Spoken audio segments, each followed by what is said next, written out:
किसी जंगल में एक कौवा रहता था। वो बहुत ही खुश था क्योंकि उसकी ज्यादा इच्छाएं नहीं थी। वे अपनी जिंदगी से संतुष्ट था।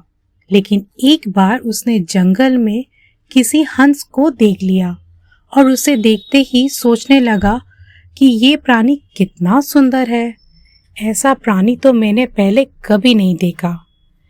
इतना साफ और सफेद, ये तो इस जंगल में औरों से बहुत सफेद और सुंदर है, इसलिए ये तो बहुत खुश रहता होगा। कौवा हंस के पास गया और पूछा, अरे भाई, तुम इतने सुंदर हो, इसलिए तुम बहुत खुश होगे। इस पर हंस ने जवाब दिया, हाँ, मैं पहले बहुत खुश रहता था जब तक मैंने तोते को नहीं देखा।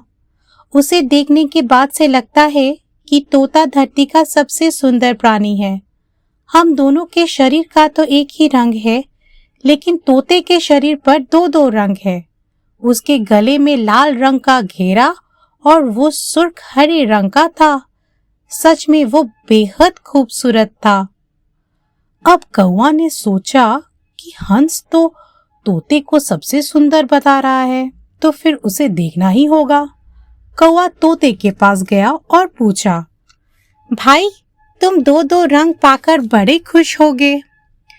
इस पर तोते ने कहा, हाँ, मैं तब तक खुश था जब तक मैंने मोर को नहीं देखा था। मेरे पास तो दो ही रंग है, लेकिन मोर के शरीर पर तो कई तरह के रंग है। अब कौवा ने सोचा, सबसे ज्यादा खुश कौन है, ये तो मैं पता करके ही रहूंगा, इसलिए अब मोर से मिलने ही पड़ेगा।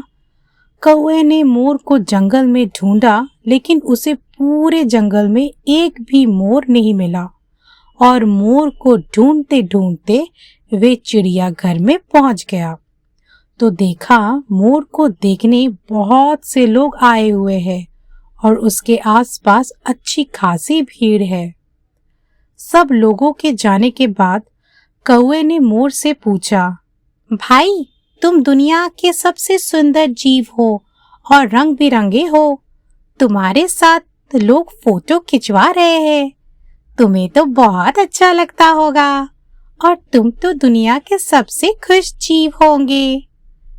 इस पर मोर ने दुखी होते हुए कहा, अरे भाई, अगर सुंदर हूँ तो भी क्या फर्क पड़ता है।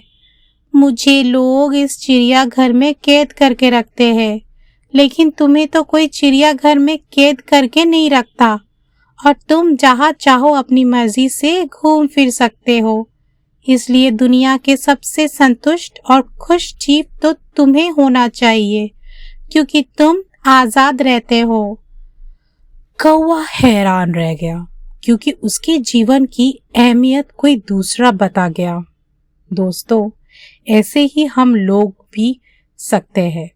हम अपनी खुशियों और गुणों की तुलना दूसरों से करते हैं, ऐसे लोगों से जिनका रहना सहना का माहौल हमसे बिल्कुल अलग होता है। हमारी जिंदगी में बहुत सारी ऐसी चीजें होती है जो केवल हमारे पास है, लेकिन हम उसकी अहमियत समझकर खुश नहीं होते। लेकिन दूसरों की छोटी खुशी भी हमें बड़ी लगती है, जबकि हम अपनी बड़ी खुशियों को इग्नोर कर देते हैं।